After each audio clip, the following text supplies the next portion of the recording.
Now let's bring in NBC Boston political commentator Sue O'Connell to talk through all of this and everything that's happening. Sue, those calls on Biden to withdraw, they've been growing for nearly a month at this point. What in your mind was the final straw here? Well, Matt, it might have been like the final bale of straws. Starting last week, of course, every day we heard from a Democratic lawmaker asking Joe Biden to step aside from people like Seth Moulton, who called Biden a mentor, and today Joe Manchin, right? And Biden kept saying, show me the polls.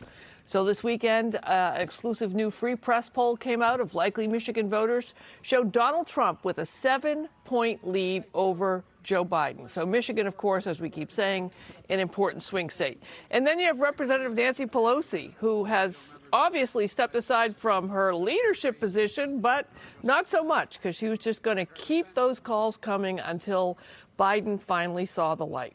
All right, Sue, if past is prologue, let's take a look at the last time this happened. 1968, President Lyndon Johnson withdrew from the race, facing a lot of scrutiny.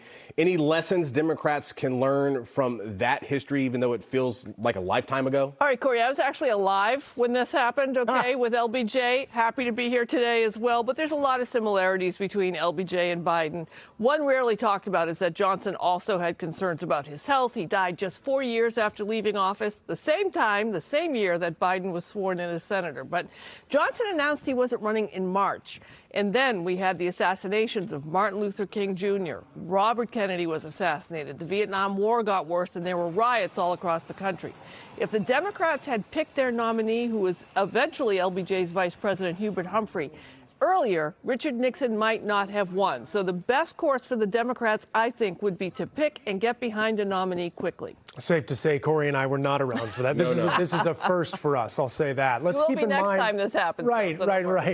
Let's keep in mind, Sue, we're just coming off of the Republican National Convention, not to mention Donald Trump's assassination attempt, Joe Biden even getting COVID last week. Could all of those play a role into Biden reaching this decision? Yeah, I think so, but more so reaching it this weekend. The Republican convention, I think, was a win for the Republicans. Trump seemed vital. I mean, he's talking about Hannibal Lecter, but it wasn't a disaster for the Republicans.